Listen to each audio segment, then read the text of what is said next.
Hi ಎಲ್ಲರಿಗೂ ನಮಸ್ಕಾರ. Welcome to my channel.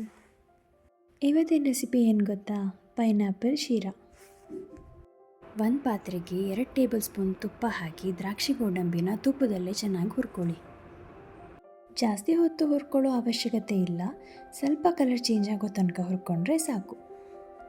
ಆಮೇಲೆ ಇದನ್ನು ಪಕ್ಕಕ್ಕೆ ಇಟ್ಕೊಳ್ಳಿ. ಅದೇ ಪಾತ್ರೆಗೆ ಸಣ್ಣ ರವೆನ ಹಾಕ್ಕೊಂಡು ರವೆ ಕಲರ್ ಚೇಂಜ್ ಆಗೋ ತನಕ ಹುರ್ಕೊಳ್ಳಿ. ಇಷ್ಟಾದರೆ ಸಾಕು. ಹುರ್ಕೊಂಡಿರೋ ರವೆನ ಪಕ್ಕಕ್ಕೆ ಇಟ್ಕೊಳ್ಳಿ.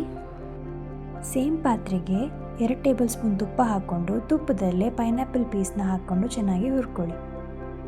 1-2 ನಿಮಿಷ ಹುರ್ಕೊಂಡಾದ್ಮೇಲೆ ಇದಕ್ಕೆ 2 ಕಪ್ ನೀರು ಹಾಗೆ 2 ಲವಂಗ ಹಾಕಿ 1 ಕುದಿ ಬರೋ ತನಕ ಚೆನ್ನಾಗಿ ಬೇಯಿಸ್ಕೊಳ್ಳಿ.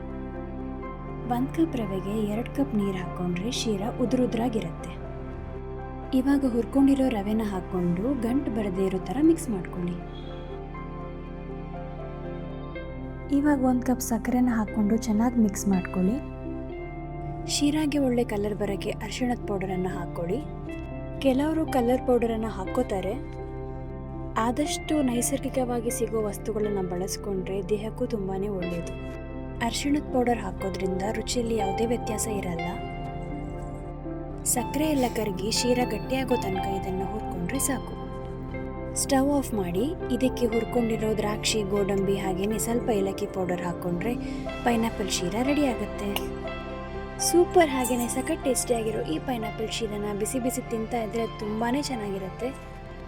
ಈ ರೆಸಿಪಿನ ಒಂದ್ಸಲ ಮನೇಲಿ ಟ್ರೈ ಮಾಡಿ. ಇಷ್ಟ ಆದರೆ ಲೈಕ್, ಶೇರ್ ಹಾಗೆಯೇ ಸಬ್ಸ್ಕ್ರೈಬ್ ಮಾಡೋದನ್ನು ಮರಿಬೇಡಿ. Thank you.